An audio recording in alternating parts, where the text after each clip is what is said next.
What up, fam? I had a magical guest on the show today, Outlier Entertainment founder Emmanuel Kelly.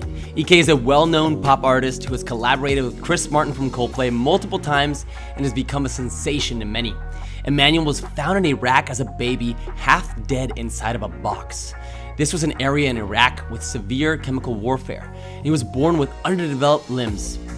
EK became a media sensation after his Australian X Factor audition. Singing Imagine went viral. He captured and inspired millions of people with that particular performance, getting over 500 million views online.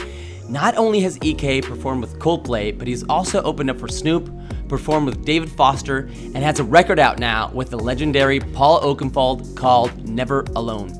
Through Outlier Entertainment, his passion is to drive greater inclusivity and accessibility in the film, TV, and music industries to end all stigmas around people that are differently abled. Guys, Emmanuel is freaking hilarious, first of all. He has endless energy and immense passion that just bleeds through the microphone and infects you in a powerful way. I guarantee you're gonna love this interview.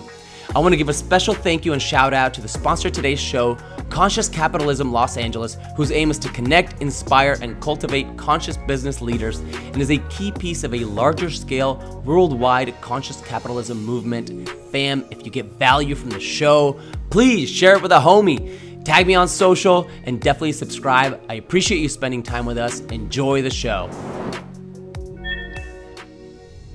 Emmanuel, welcome to the show, brother. Thank you, mate. Thank you. Appreciate it. So good to have you, man. So good to have you. Dude. Emmanuel, you're so damn handsome, dude. I can see it now. Good thing we're doing a video podcast so people can see it. We have to. We have to. I was gonna pull out the blue steel, but then I thought, no, I don't want to make you look bad. So Emmanuel, I always start my shows by asking my guests, when was your last oh shit moment? Whatever comes to mind. When was my last oh shit moment? When I saw your face and thought, holy crap, this guy could potentially be better looking than me. Then I looked at myself in the mirror and I thought, nah, actually, not quite, but close. I feel like that would have been my oh shit moment. No. Seriously, my last oh shit moment was today. Actually, to be honest, don't take this the wrong way, mate. But I've just moved over to London, so I'm between London, US, and Oz, and we're moving out today because I've got to actually find an office, right, for our company and a production office for our movie. But I also want that office to be like a living space, so I can live there, so I don't have to bloody go back and forth. And London's not very accessible. So, I mean, physically, like they've got elevators, that's good. But you want to try and minimize the amount of walking that you do if you can. But it's also the easiest. But if you got one leg or whatnot it is, or, all that sort of stuff, then you want to limit it. So today we're looking at places. We're sending about 6,000 emails out.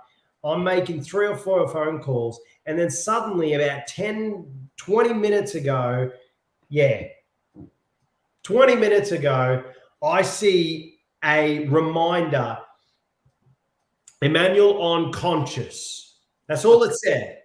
I'm like, oh, shit. I have an interview right now. And I'm like, crap. I haven't showered. I've brushed my teeth at least, but I haven't showered. I haven't done my hair. I'm like, shit. You've got the best oh shit moments I've heard. First of all, thank you for the compliment earlier. I had never heard of no shit like that. And secondly, the oh shit for being on the show, man. That's I'm like, shit. I'm going to be on the show. I'm going to clean up. So I'm still unshowered on this chat. Just let you know. But listen, my man smell is pretty nice anyway. It's like roses and shit, So it's all good. So if anyone wonders, does he stink right now? I promise you, there's this saying that my mum had when I was a kid. She said, girls are made from honey and no. Boys are made from snakes and tails and puppy dogs' tails, and girls are made from sugar and spice and all things nice. So, lads, in this moment, I am a sugar and spice smelling man, and I'm proud. So that's my oh shit moment. I love it, man. Well, you smell delicious. I can smell it through the interwebs. It's a great. It's the EK aroma. Just I love it. EK, brother, man, you have an incredibly inspiring story, man. And for starters, you were born in. I mean, you were found in a shoebox in Iraq, and there was chemical warfare around the area, which affected the way your limbs grew. And so, tell us a little bit about that. Yeah, so I'm originally from Iraq. I was found in a box on a battlefield in Iraq by some soldiers who were who were supposedly shooting at each other. I mean, this is the supposed story, right? It's a great story, so I'll claim it. But I was supposedly found in a box on a battlefield in Iraq by some soldiers. They heard a baby cry. They went towards it. They found me. They thought, wow, what a bloody jawline. We can cut some cheese with this guy's jawline. No, they didn't think that. But no, they did. They did see me. They took me to an orphanage. I was then raised there for the next 7 years, where I saw some of the worst of humankind: executions, gunshots, the whole package. Every day, kind of wondering whether I was going to live or die. Right, that was kind of my life. Wow. So, excuse me. Long story short, I eventually came out to Australia, was brought out by this incredible woman, humanitarian, Emmanuel Kelly, who's worked with like Mother Teresa and run her projects and, excuse me, worked with Mother Teresa, ran crack addicted AIDS orphanages in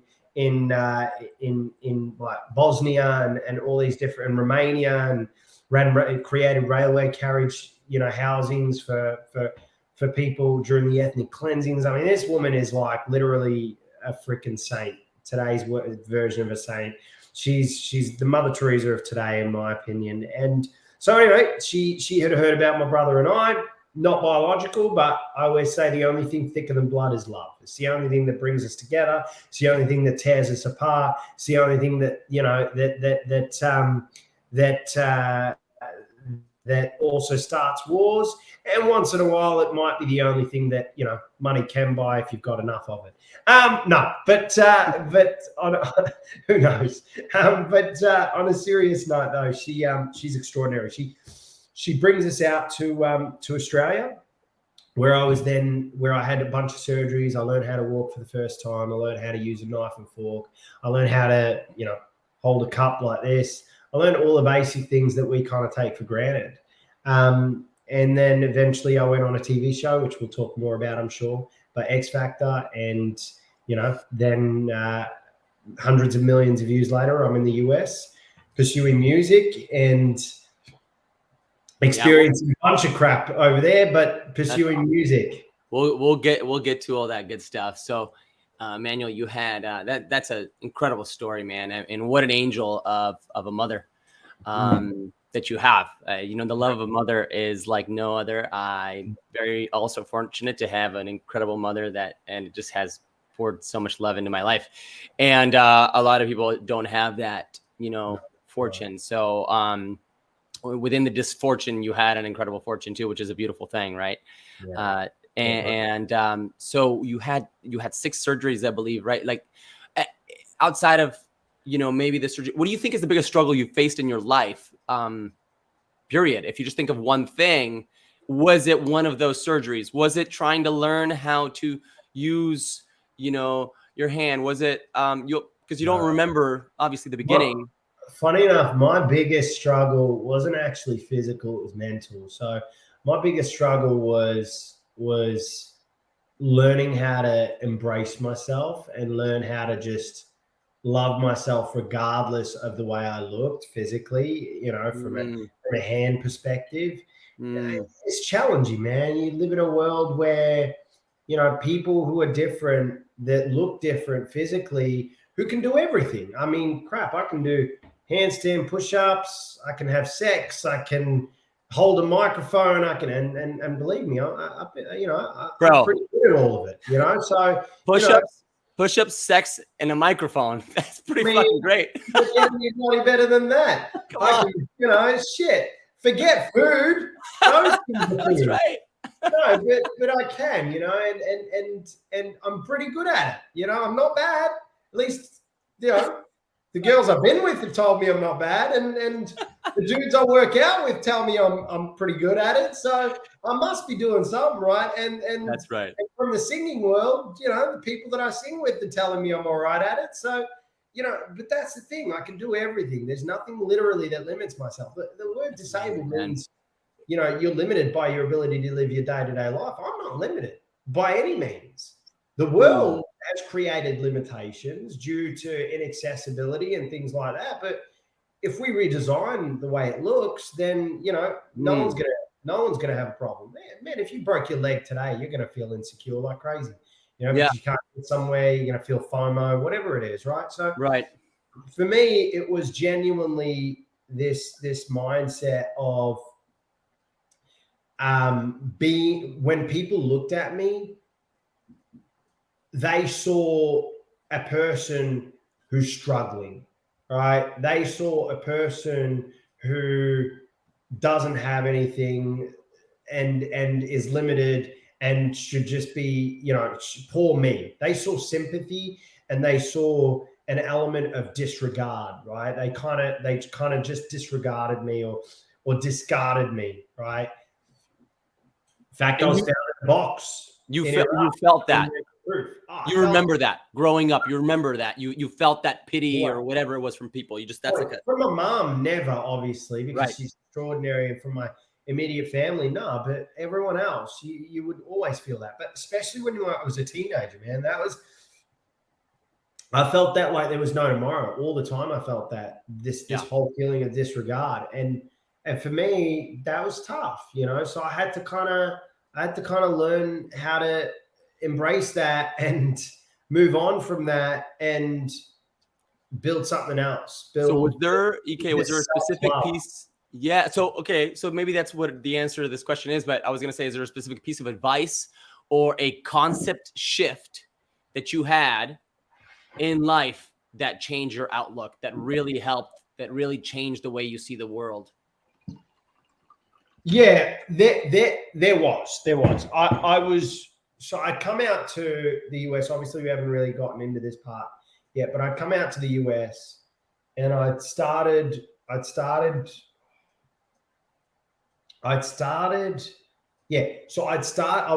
to the Bruno Mars camp at the time.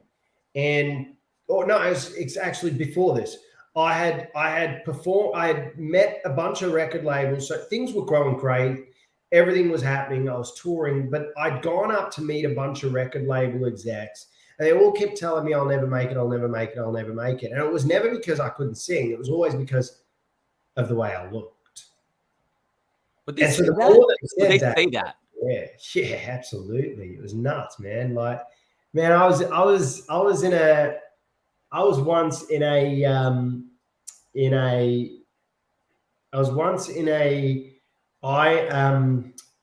what was the label called? EMI, that's the one. I was once in EMI Sony's office in New York, and I meet this dude, good dude, awesome, life's great.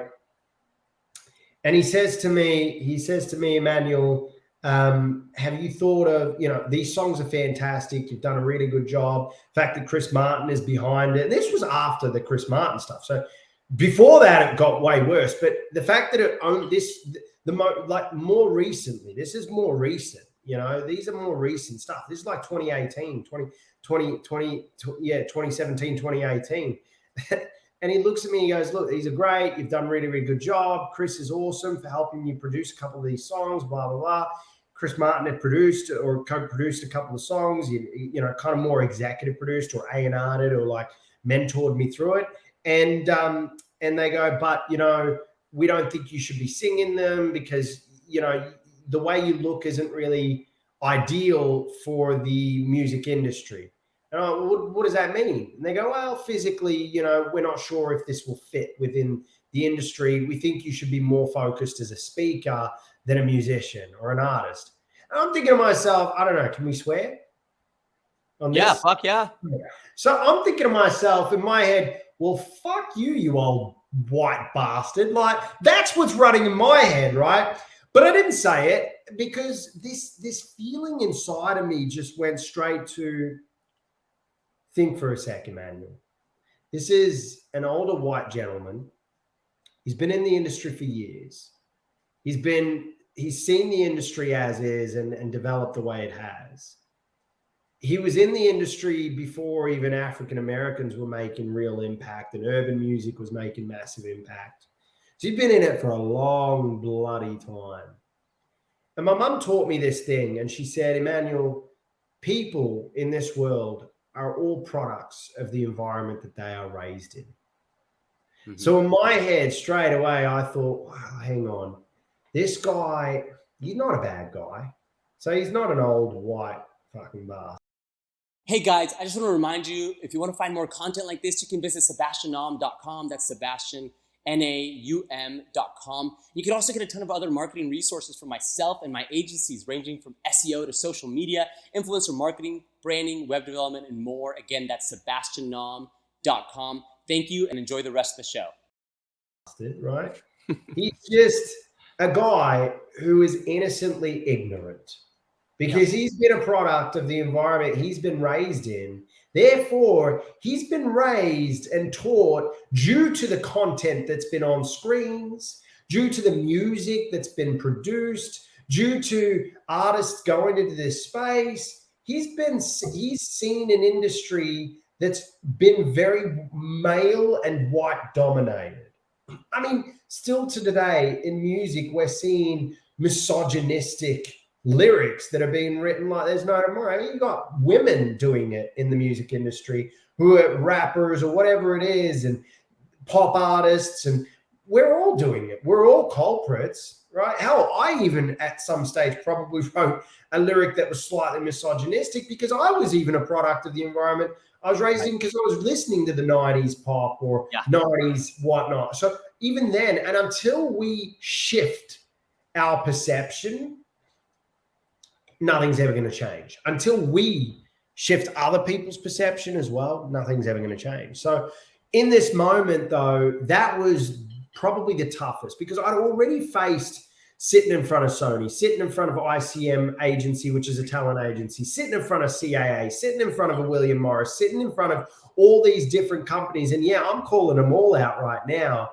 and thinking to myself, where's your differently abled African Arab artist? Where's your, white African Arab, freaking Asian mixed artist that's got all the races, who's LGBTQ plus and all the other bloody alphabets that are in that, right? Where are they, right? Where are they? And I'm thinking to myself. And so this whole kind of battle happened in this moment. And it was these moments, though, that helped me kind of shape. It drove me down a really super dark path.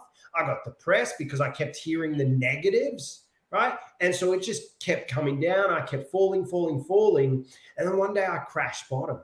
I'm homeless. I have no money. I've, by the way, made millions of dollars in the first, and made crazy amounts of money at the start of X Factor, at the end of X Factor, toured, done all that. Then suddenly 4 years later,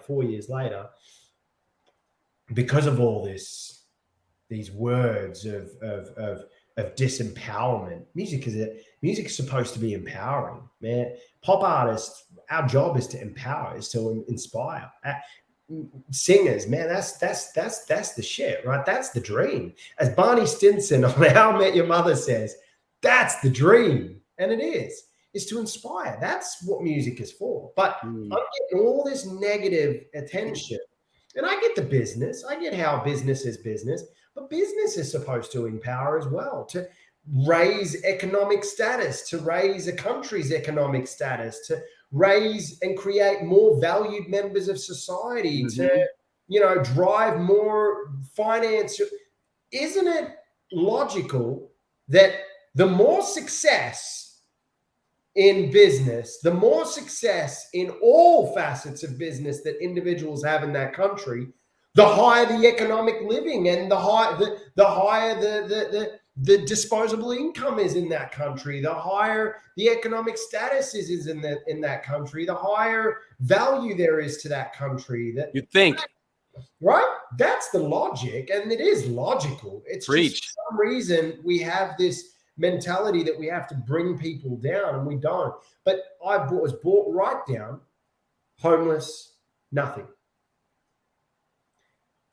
Complete self-loathing, sleeping with a girl every night, was doing drugs, and I tried everything from heroin to freaking crystal meth to whatever it was. I tried it. I did it. To ayahuasca even, right? Never mixed coke, acid, and marijuana. Just a suggestion there. But not a smart suggestion, lads. But I'm in a bad place, and I'm gone. I hate my life. I hate myself most of all. And I'm looking at the mirror one day, and I did not recognize the person I saw. The guy in Iraq, the kid in Iraq, was the happy-go-lucky, hopeful individual. What kept me going every day was hope. It was the hope that just flowed through my veins. And I didn't have that anymore. It was gone. It was finished. And I felt ashamed that this is the boy that my mum, who took me, plucked me out of an orphanage, out of a war zone, has raised. I felt ashamed that this is what I've become. And for weeks, man, for months, I was ashamed. Thank God I was only homeless for about 3 weeks, until a mate of mine gave me his couch. And I'll forever be grateful for him. A good Jewish dude out in LA. And we're chatting away, and I hated it. So I looked at a mirror one day, and in that moment, I asked myself, what happened to the boy who had balls? What happened to the boy who had confidence? And I punched the mirror as hard as I could. And the next day, my mate, thank goodness, had bought in a new mirror, and he just whispers to me, he's like, "You are fucking lucky I'm a rich Jew, man, because, you just broke my bloody mirror. That's like $2,000. I'm like, oh, shit. So that was my first LA oh shit moment. Wow. And then when I looked at myself in that mirror, I saw a new me for a second. I kind of saw and not a new me, but an inch of the old me. That night, I was scrolling through Instagram, still not in a great place. I see this really powerful quote, and this was the moment I said, right, I'm going to change. I saw this quote, and it said, "It's none of my business what anyone thinks of me." It just says, "It's none of your business what anyone thinks of you. It's only your business," and I finished it, "it's only your business what you think of yourself." So I kept asking myself for a good month, what do you think of you? What do you think of you? What do you think of you? And eventually one day I just said, I love me. And from that day onwards, I just kept saying it until the day I actually started to believe it. And now, man, I look at myself in the mirror and I say, shit, I don't have to have a shower and I still love me. I think it's one of those things where you just there was this self-confidence that started growing. And then I said, I'm going to sign to a label. I'm going to do all this. I'm going to get all these things done by the end of the year. And this was the end of this was like 2017. So it was the end of 2017 or mid 2017. By the end of 2017, I was signed to the Bruno Mars camp. Didn't last for long, but I was signed to the Bruno Mars camp. I performed with Coldplay's, by the end of 2016, I'd signed to I'd signed to Bruno Mars's camp. I performed with Coldplay at the start of 2017. And by the end of 2017, I was not homeless. I had my own place and I started building. And that in 2018 was when I reapproached labels and I said, yo, what's going on? And it happened again. And they kept bringing me down. But it also inspired me to do what I'm also doing now. So, you know, everything happens for a reason as well sometimes. EK, man. That's well, first of all, I wasn't the story that you just told me. I mean, it's epic because it really it stemmed out of just one thing that I asked you, which was, what did you have a concept shift or something that happened at one point in your life that really changed, really affected you? And you went into this story about this that first, you know, older white man that, you know, that basically rejected you. But the first thing I want to acknowledge there is that you actually had this power inside of you that didn't, you know, tell him to fuck off, right? You essentially had this sort of you forgave him for who he was in a way, right? You saw that, you remembered that old piece of advice from your mom. Yeah. Everybody's a product of, you know, their reality, of their experiences, of their life. You let it go, but then you still went into this deep, dark depression. All these things that happened that allowed you to then re-find yourself in that mirror moment. Well, I think because I went through that dark moment, that me stopping myself and essentially saying, okay, everyone is, and forgiving him, I don't think I truly forgave him. I think it was more like, hey, mum taught you this, so just go with it, right? I think I had to go through that dark moment in order to realize, well, hang on a minute, do I actually forgive this person? And when I was out of that dark moment, and I think the reason I was able to truly get out of that dark moment is because I started to forgive everybody, right? Because the reality is there is nothing to forgive when the person is not intentionally. Subconsciously, there is a part of them that doesn't know any better, right? So therefore, there's nothing to forgive. It's like telling a child not to do something naughty. Well, how are you supposed to say that the child is a bad child when this is the first time that the child is realizing what's right and wrong? Does that make sense? Yeah. In many ways, I think people who are racist, people who are discriminatory in some way, shape, or form, they're like those children. They don't know any better in many ways. And yes, you could say, oh, we're talking about it. Oh, we're saying things. And yeah, we're putting laws in place. But that's not teaching. That's just making somebody that says that, it's like, that's making somebody that doesn't know any better. And when you tell them no, what do you think they're going to do? They're just going to want to do it again, because you're not teaching them why they shouldn't do it. You're just saying they shouldn't do it. There's no empathy that surrounds it, right? Mm-hmm. So I realized that during my dark period, and that was why I think I was able to get out of it, was because I realized that. Because then when it happened again, instead of me getting annoyed, I mean, shit, I got off a phone call just last year with a massive record label. And right during the Black Lives Matter movement, I'm not going to say who the label is because I don't want to, that's not right. But what I will say is the label owner and exec, I said to him, listen, I got an album. I'm trying to find a home. Coldplay's Chris Martin is the producer. You know, we've got some great producers around it as well that's done remixes and things like that, Paul Oakenfold, so on and so forth. We got a couple urban tracks, but predominantly it's a very unique album. It's like Coldplay had a child with, if it was possible to, with John Legend, Imagine Dragons, and you know, and Andy Grammer, right? They're like, oh shit, that's some serious mixture going on there. So yeah, imagine the child that comes out of that. That's my music, I said. Love it. They're like, damn, that sounds really cool. I sent it to them. They're like, this is really cool. This is vibey. We like it. It's fresh, blah, blah, blah. The next comment though was, I said, all right, sweet. So what's the deal look like? They're like, listen, Emmanuel, we're trying to be incredibly inclusive. I'm trying to do my American accent. We're trying to be incredibly inclusive, and we're only signing Black urban artists. And sorry, say that again. He goes, yeah, we're trying to be super inclusive and diversive, so we're only signing Black urban artists. I'm like, let me ask you a question. Are those Black urban artists, are they LGBT, differently abled, Middle Eastern and Latino mixed with a little white? Well, you know, they're just, a mutt of different cultures, but predominantly black. I mean, and they're differently abled and LGBTQ and X plus. And he goes, well, no. I go, then am I missing something? Because that doesn't sound like inclusive right there, man. That just sounds like a different kind of, discrimination. And so, obviously he's like, oh, yeah, no, yeah, I guess you're right.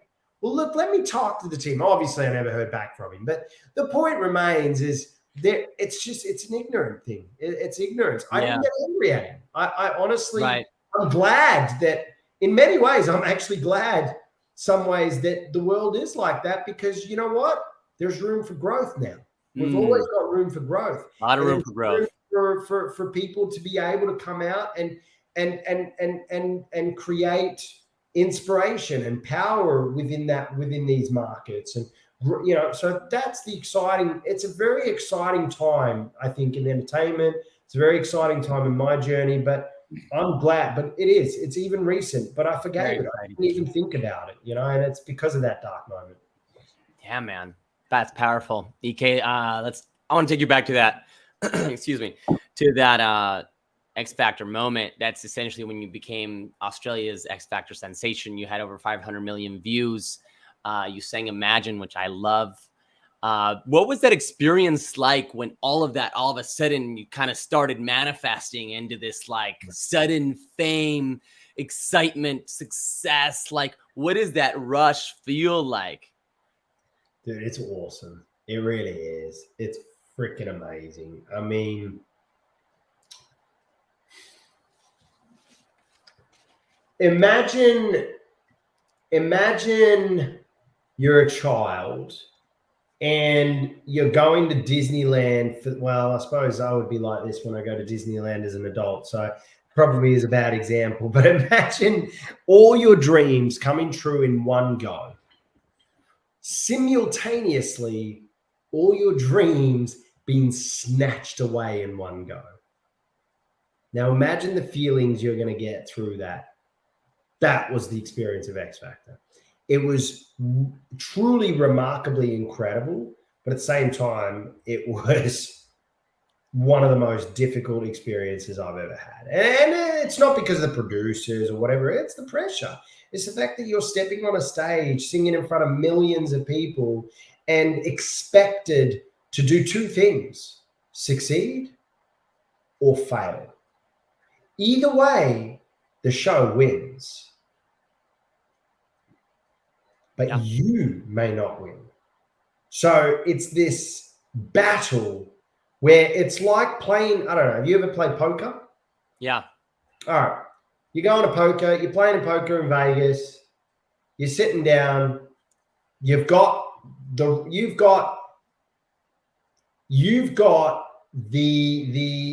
full house, right? You got a full house. Well, four of a kind, right?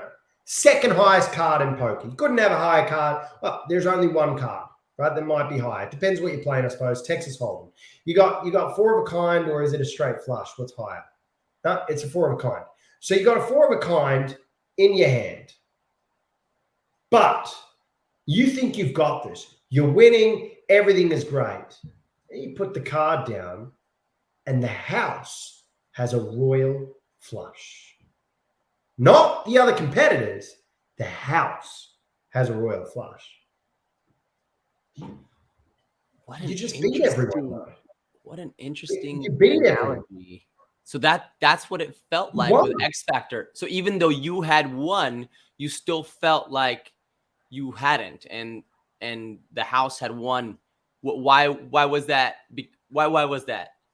Well, X Factor is a reality show just like all others. So it's entertainment. It's all about entertainment. It's all about the entertainment element. So if X Factor is able to make the experience for the audience, which is their primary market, they don't really truly care about you per se. They care about the audience. So if they're able to make the audience entertained and feel entertained, they're winning. That's their royal flush. But if you fail, there's not a care in the world. If you succeed, fail, right? Well, no, but if you succeed, there's also not a care in the world. There's no we're going to back you, we're going to help you, we're going to give you a. There's none of that. It's so just, it was like, right, you've won, here's your record deal, take it or leave it. Bad luck if you don't like it, right? Because the companies, you're a product, right? That's all you are. You're not a person, you're a product. And the primary use of this product is to satisfy the audience. Yeah, artists, we are products. Let's accept that. If we have the ability to control this product, it's powerful. We have to understand what's more important. Getting the 4 of a kind every time and just accepting that you've got to split the pot with the house. Or better yet, actually, a better analogy is you end up with a royal flush and the house ends up with a royal flush, right? So you got to learn, okay, is it better to just split the pot with the house, but almost the house through whatever way guarantees that you will always win?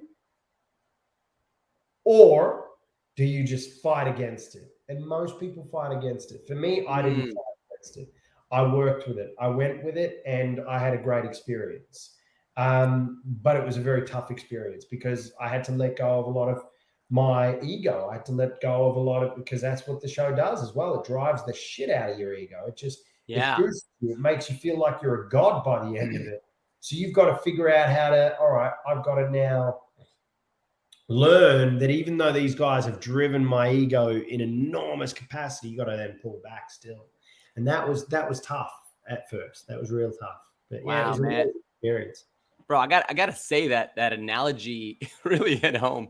What an interesting way to compare the music industry and your experience with not just the music industry, reality TV show, with that analogy of poker. I mean, I guess I don't even know if you have to play poker to understand it. I played a lot of poker growing up, but that's any gambling game, music really industry, reality show, music, TV, reality, music, TV, entertainment. It's a gambling. It's all a gamble. And if you're winning every hand, great. But even if you're winning every hand, there's always going to be somebody with a higher hand. You have to be prepared to share the pot. And if you're not, then you'll be destroyed. But if you are, you'll end up becoming Coldplay or Beyonce or Jay or Madonna. EK, you've since toured with Coldplay. You've opened for Snoop. You even have a record now out with legendary Paul Oakenfold called Never Alone. Was there a time that you thought, I made it, or was there multiple times you're still there? It kind of happens. It goes up and down. Was there something like that? Was there a moment where you're like, made it? Never felt like I've made it. And the minute I start to feel like I made it, I'll start to fail. You can still enjoy the journey though. Yeah. I'm enjoying every minute of it. You know what? Yeah, look, the fact that I did a record with Paul Oakenfold, I mean, the guy's a legend. Yeah. The music video had everyone from Jean-Claude Van Damme, who's freaking boss, right?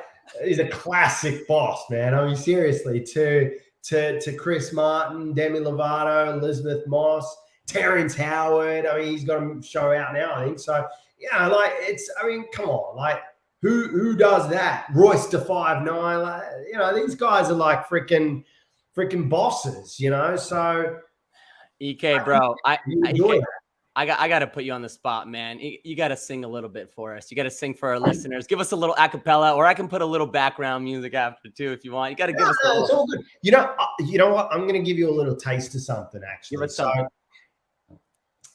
I'm not going to tell you what it is, but I've got a new company. We've got a movie coming out later next year, which we'll talk more about. Yeah, we're going to talk maybe about in a post interview. But essentially, there's a title track to that movie, to that movie. And so what I'm going to do is I'm going to give you the taste of that title track, and it's co-written by Chris Martin, and it's featuring somebody really, really big, which I can't say obviously who. But it's sung by this guy named Emmanuel Kelly, who's I've heard a bit of a douchebag, to be honest. It goes like this. All right, here we go. Fire, fire, fire falling.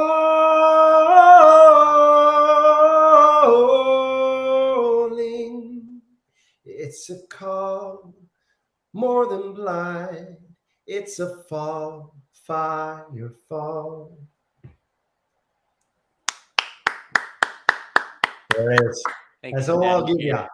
That's I all love I that. can I give can't you. wait to hear the full song, brother. That's a little teaser? That's the teaser, and that'll come out March of next year. Woo! That's a long wait for me, bro. It's a long way, brother. It's a long way. It's a long way. That's exciting, man. Well, thank you. Thank you for doing that. Thank you for doing that, brother. Thank What you. was the inspiration behind the song Never Alone with Paul Oakenfold? Yeah, so I should have just done that one. No, that You can. It was one of the first songs I'd ever written as a kid. I co-wrote it with my mum, which was really, really cool. And it's about this boy, Edis. The original version is Edis Never Alone, which is the ballad version. And then we remixed it with Paul. But basically, Edis was the first child that my mum lost in Australia. He was like a brother to me. He was a brother to our family. And he was the first kid that mum lost. He was, 2 years old or whatnot. And during that period, my mum went through this feeling of just loneliness and aloneness, almost like a depressed state. And yeah, it was rough for her.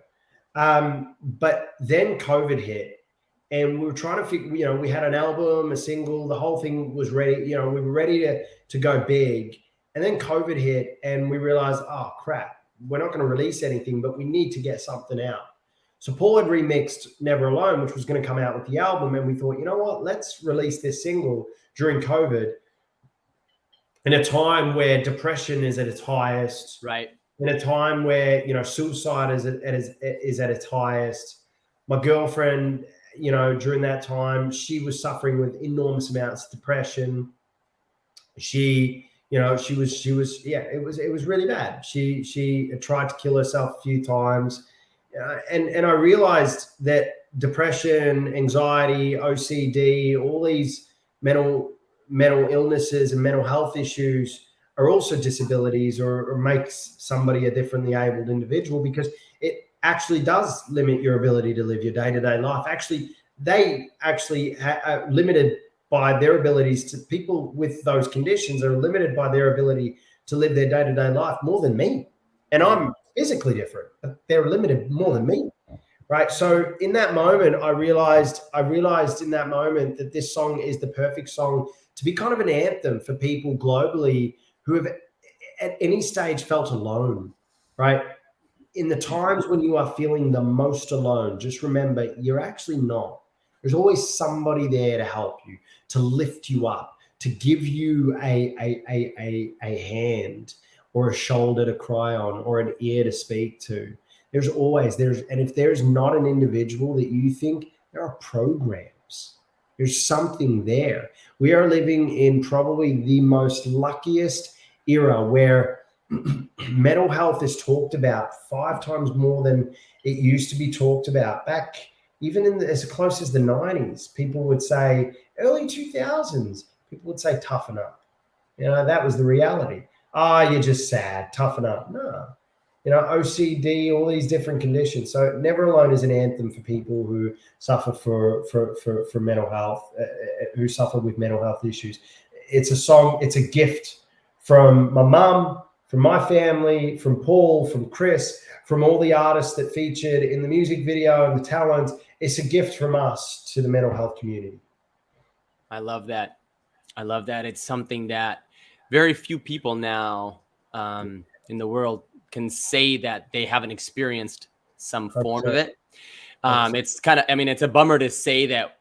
I think it's rampant, and it's not just COVID, but it's just happened more and more over the years. Maybe there's just more exposure, and just like, especially for us men back in the day, it was definitely tough enough.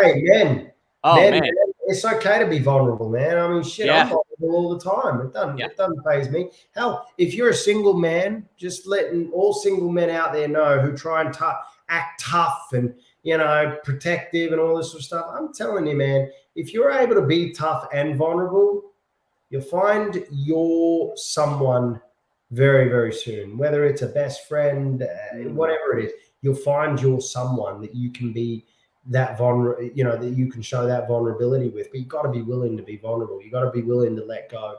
You've got to be willing not to be alone. You won't just find someone. You'll find someone also be in a good place with them. You'll be in a good place with yourself. Absolutely, bro. Which is, as you talked about earlier, that's what matters the most. Because at the end of the day, dude, we can be surrounded by friends, by all kinds of people, work people, family, and you can still feel alone as shit. No matter how many people surround you, you can still feel alone, which is crazy. So it's not really about whether you have people around you or not. Yeah. It's just, you know, it's a feeling. So it's exactly crazy, man. Yeah. That's exactly it. Yeah. Yeah. EK, before we get into Outlier, which I'm excited to ask you about, you know, I know you got your brother Ahmed, who participated in multiple Paralympics, right? And freak of nature. What is your relationship with your bro like? Are you guys, do you act as mutual inspiration to each other? What is that like? Listen, I'm Rafael Nadal. He's Roger Federer. Right? I'm the looks. He's the talent. It's that simple. It's that simple. Sorry, Roger, for saying that you're not good looking, but let's be real. Rafa has got the looks covered all over you. You're a good looking lad too, but you know.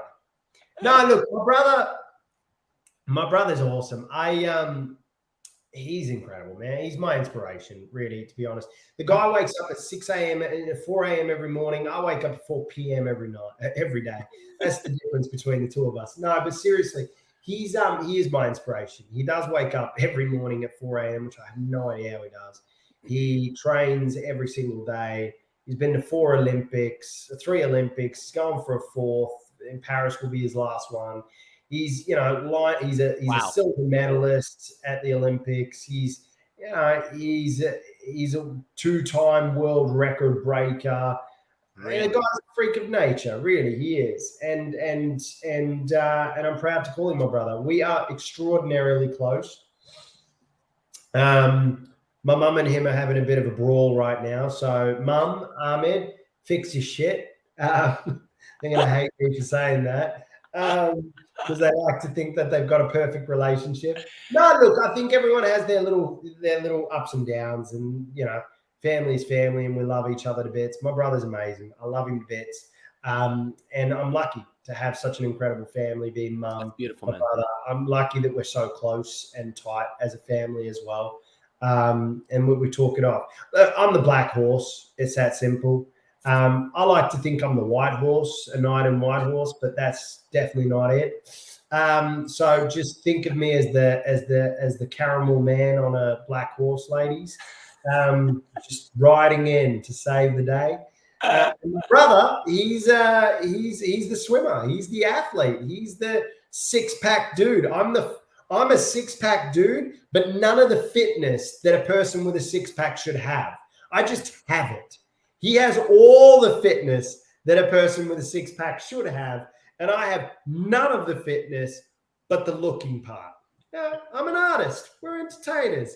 Our job is to look it, not be it.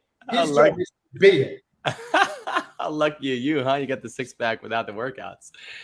That's awesome, though, man. I'm sure you're an inspiration to him, too. So having that mutual inspiration is amazing, bro. Emmanuel, let's talk about some conscious business, brother. So Outlier Entertainment, you have you founded Outlier Entertainment, and whose purpose is to bring more awareness and opportunity, particularly for those who are differently abled in the entertainment world. So talk about Outlier Entertainment and its purpose. Yeah. During these experiences, these innocent ignorant experiences that I had to fortunately face, because it allowed me to realize where the world is at. It made me realize that there is no pop star, no actor, no celebrity of that caliber. Hell, not even Paralympians or athletes are deemed as celebrity, as much of celebrities as they are, as they should be, in my opinion, because they're extraordinary. But there's no one within the entertainment space that looks physically different, and I mean like this, that is a superstar. Not even blind or deaf. We don't have any blind or deaf superstars. We don't. Yeah, we have a couple actors that are successful, but we don't. We have, two little people, I think is the right terminology these days. If not, I apologize to the little people community. But we have two little people stars. That's you got Peter Dinklage and Warwick Davis. Those are your two. And those guys are, no offense, in their 40s and 50s. Right? We don't have anybody that's of this generation that have succeeded to that level. And I realized that's not good enough. I also realized that in order for our society to be accessible, and I mean fully accessible, buildings to be built accessible, so that way the word disabled becomes redundant. I don't like the word disabled. I don't like it. People in America aren't fans of the fact that I don't like it. I get backlash for it, fine. But I don't like it. And I'll tell you why. The reason I don't like it is because any word that starts with the analogy or the word dis is negative. There's an automatic subconscious negative connotation to that.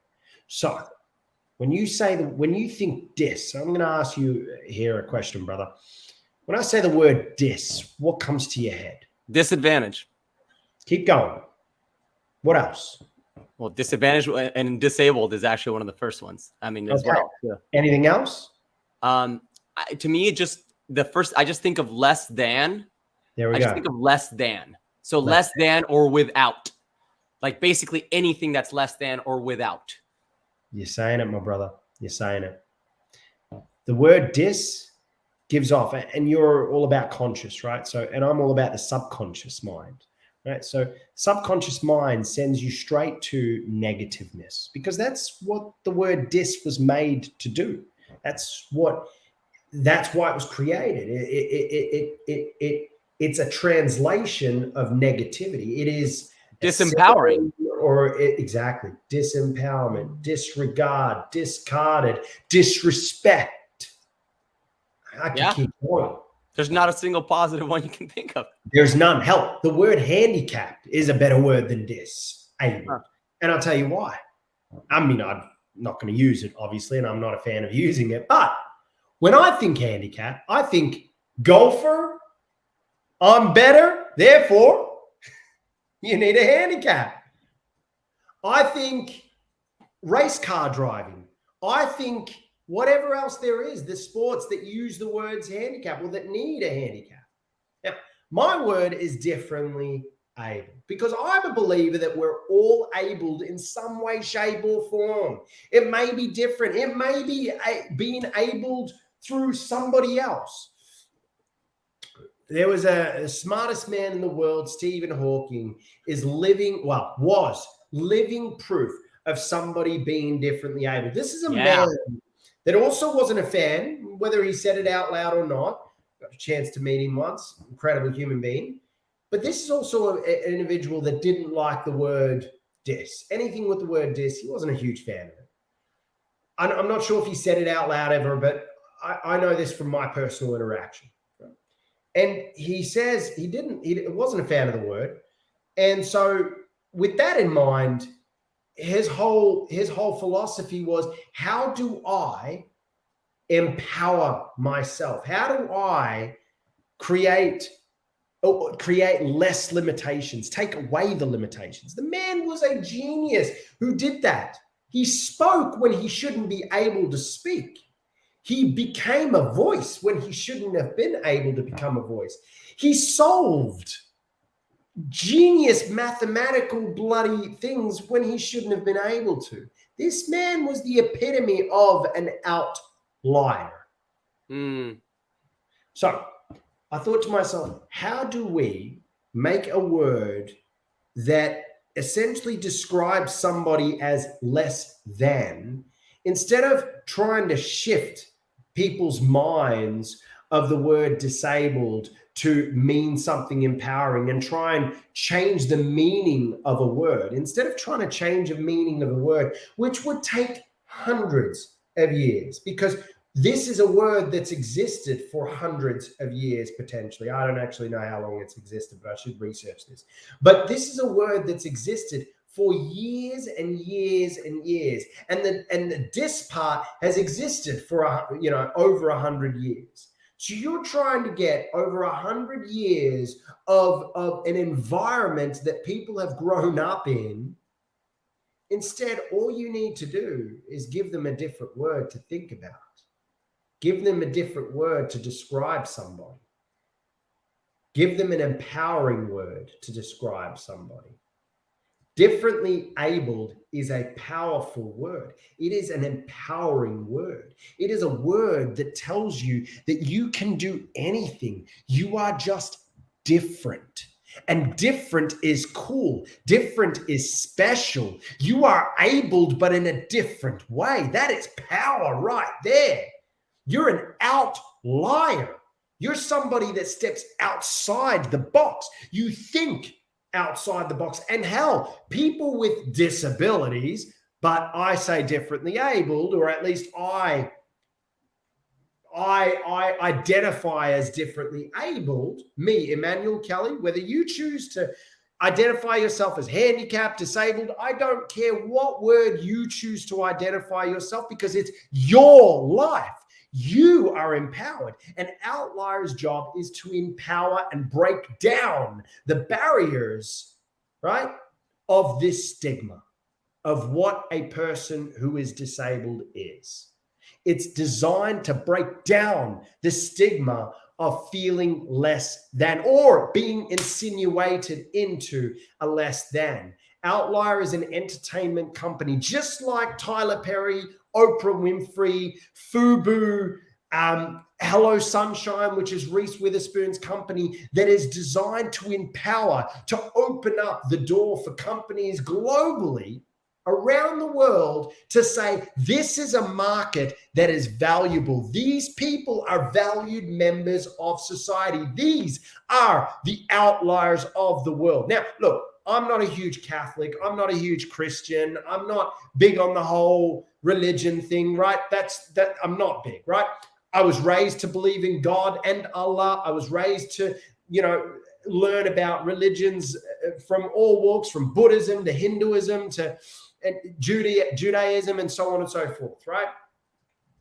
I believe in something that is higher up, but there was a statement in the Bible, and it said, and again, it's a terrible word, but it was powerful, because it said, the meek, meaning people with disabilities or differently abled, shall inherit the earth.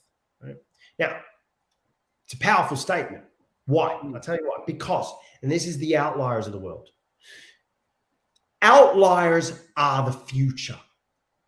It is up to the outliers to make sure that this planet that we've been given the gift of, it's a gift to humanity, this planet. Right? This planet is our gift. And if we're not careful, it's going to spit us out.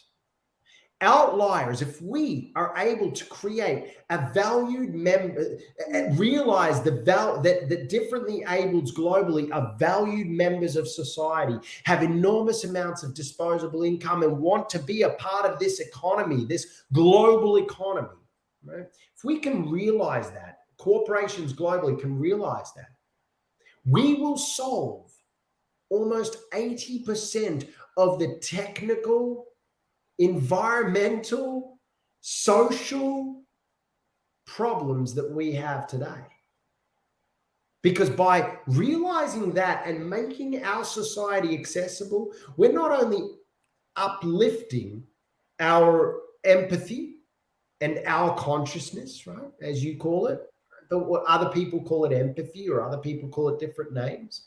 We won't just uplift it as a human and kind of grow as a human species, but we'll also will also be able to uplift as a global economy. So financially, it makes sense. Empathy-wise, it makes sense. Do we need anything else for it to make sense? No. Those are the two most important things. That's what makes us human. Empathy is what makes us human. Our ability to be empaths, our ability to realize the importance of the other person next to us is what makes us human. So Outlier is a company that's designed to break down that wall, break down that barrier, and show that this market is valuable. And these people, we, my people, our people, your people, we're all valuable. We're all worth something. And there is no such thing as less than. There is no such thing as disregarded or discarded. There's no such thing as that. There shouldn't be people who are discarded. Now, eventually, Outlier's long-term vision is to breach beyond just the differently abled world into people that have suffered in all walks, but essentially an outlier. The meaning of an outlier to me, and this is our meaning that we've created with the Y, or an outlier, right, as it's spelt, is somebody that has a non-conforming mental illness, and somebody who is physically differently abled. Right now, that's what it is. Right? You can be physically differently abled through physical, or it can also be financial. So many areas that we can tap into, but essentially those are the two key areas. And we want to do that through entertainment. We want to do that through films, through TV, through music, through management, through branding, the whole package. And we've got a huge, we have a huge vision that we want to achieve. And my goal is to really make the world realize how incredibly, specifically though, these 1.8 billion outliers, differently abled, people with disabilities, handicaps, whatever the world wants to use names for, because at the end of the day, a name is a name. Yeah. It just is. It really is. That's powerful. What a beautiful, beautiful mission. What do you see as a dream goal or milestone in the next 5 to 10 years with Outlier Entertainment? What does that look like? My dream is to see differently abled globally create businesses like there's no tomorrow. I want to see a business boom. I want to see differently abled business leaders. I want to see differently abled tech out there that's advancing. The reason we have Siri is because of the differently abled market originally. The reason we have remote controls is because of the differently abled market originally, right? So I want to see that happen. My dream is to see companies and corporations globally put like a 5-10 year goal, 5 years from now, by 2035, they're able to, all their new buildings is not only just accessible because they have an elevator. I mean, every inch of it, from a mental perspective, from an employment perspective, from a entry perspective into every level and so on and so forth, is fully 100% accessible. Yeah. So our aim for Outlier is to actually see businesses boom, and differently abled kind of create businesses and enter that market and kind of grow as a society and become more valued members of society. My aim is to, shatter the wall for differently abled, shatter that wall so there is that entry point. We want to do that through entertainment. Our aim is to, have probably about 25 movies by the end of 2027 that would have been produced, and hopefully thousands of jobs. Yeah, man, that's very exciting. Would have provided because of those movies. Our aim is to have at least 3 pop superstars by 2027 that are outliers and that are differently abled. So it's very, very exciting. That's kind of our aim. And then for me personally, as an artist, I just want one hit album. That's it. I just want one hit album. I know that's a big ask, but I want one successful album, one successful tour, and then I'm happy. Well, man, I have no doubt, EK, that you're going to achieve this with Outlier, that you're going to achieve this for yourself. Thanks, brother. with a hit album. I have no doubt, bro. Your passion just, man, it just like hits me through the screen, and like I feel it I feel it in the quantum, bro. Your passion is unmatched. I love it. It's incredible. I hope people that are listening to us are feeling inspired. You know, before I ask you one last question, I wanted to ask you, you know, what do you have a tip for somebody out there listening who's differently abled and just can't seem to get a break? Yeah, I'm going to give 2 tips. 1, dream big, believe, never stop. Never stop dreaming big, and never stop believing in yourself and loving and embracing yourself and believing, you know, and loving yourself. Never stop that. Number 2, figure out what the market that you're trying to create success for yourself. Figure out what it needs and what it wants, and then make it sexy. Find a way to make it sexy. Find a way to make it cool, because that's what people care about. Yeah. No one gets blockchain. No one gets cryptocurrencies. You sit next to crypto geniuses and blockchain geniuses and NFT geniuses, and they're talking away, and you can tell 99, actually pretty much all of them, barely even understand what they're bloody talking about. They're just regurgitating words that they're reading or being told. But are they truly understanding it? No, no one gets it. It's the Wild West. You know why people are investing in it though? It's because it's cool, it's sexy, and it's new. And as Barney Stinson always says, I like Barney. Barney Stinson and How I Met Your Mother says, new is always cool. I think a way to make something sexy and cool is by being super authentic and doing it in your own way. That's the way to make something cool and sexy, you know? Well, and that's where believing in yourself and loving yourself and right. So yeah, I think those are my 2 tips though. Make it cool. Awesome. I love it, Emmanuel. Yours. Make it yours. Yeah. EK. Makes it sexy and cool. Yeah. So what are 2 traits that a conscious leader must embody today? It's not about you. It's about the people that you're doing it for. It's always about the people that you're doing it for. Yeah. Be a true conscious leader. It's not about you. Sure, you can have some of your own wants and needs, but it's not about you at the long run. Because at the end of the day, even if we figure out how to live forever and you make it to that level and you get to live forever, there's still going to be somebody out there or something out there or people out there that need direction. So it's not about you. It's about them. So remember that what you're doing needs to be about the people you're doing it for. And number 2, this whole concept of you're going to make enemies along the way of success, along the way to success.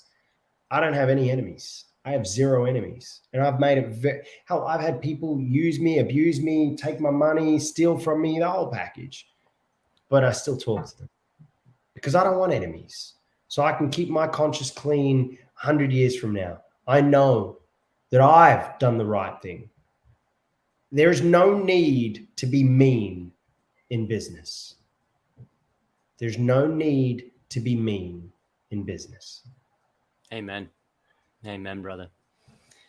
Emmanuel, my man, you truly are a conscious leader yourself. You're an inspiration. I have no doubt that Can I add one more thing, brother? Can I add one more thing? I'm so sorry to interrupt you there. Please. I would love to add one more thing. A word. It was a word that came to me the other day. Somebody said it about somebody else, and they said that person is compassionately tough. Okay. Compassionately tough. So there's no need to be mean in business, meaning if you need to be tough, there's a difference between mean and tough. And even when you're tough, remember to be compassionate.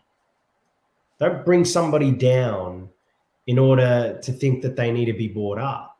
It's the other way around. You should be bringing them up to give them the self-confidence that they may need to achieve every human being is capable of, and that's greatness within whatever they choose that greatness to be. Compassionately tough is so important for a conscious leader to embody. There was one rule that, speaking of great moms, right? My mom threw at me a while ago. That was three questions you got to ask yourself, right? And when you're trying to say something to somebody, particularly in a tough situation, right? So, is it true, right? If it's true, then is it necessary? And if it's necessary, then is it kind in the way you're saying it? So if you can say if it's true, necessary, and kind, because you have to be tough. You have to deliver bad news. You have to give feedback to somebody on your team when they're messing up or they're needed it to be better. Otherwise you're just gonna. There's no reason why you can't be compassionate about it. Exactly. It's the delivery, the way you go about it. Absolutely, man. Completely agree. So yeah, man, again, you truly are a conscious leader, brother. Really appreciate you. Can't wait to see the success of Outlier. Can't wait to see your hit album, your next song coming out. Thank you so much for being on, brother. Man, you're an inspiration, my man. Thank you again. I'm going to, obviously, anyone listening, all the links will be in the show notes for Outlier, for Emmanuel, and all that good stuff. So thanks again, brother. Keep being you, my man. Keep being you. Thanks, my brother. Appreciate you, bro. Have a good one. Hey guys, I really hope you enjoyed that episode. You know, it takes a lot to put these things together, but I truly love doing it. If you enjoyed this episode or the show in general, and you listen to it on audio podcasts, please take some time to give it a review. It would really mean a lot to me. And if you watch the video, please go ahead and just click subscribe and share it with somebody that you think would like it. It would really mean the world to me, and it helps keep the show alive. Visit sebastiannaum.com for more content and follow me on Instagram at sebnaum. That's SEBNAUM. Thanks again for spending your time with me. I know it is valuable. I hope you have a great rest of the day and week. Till next time.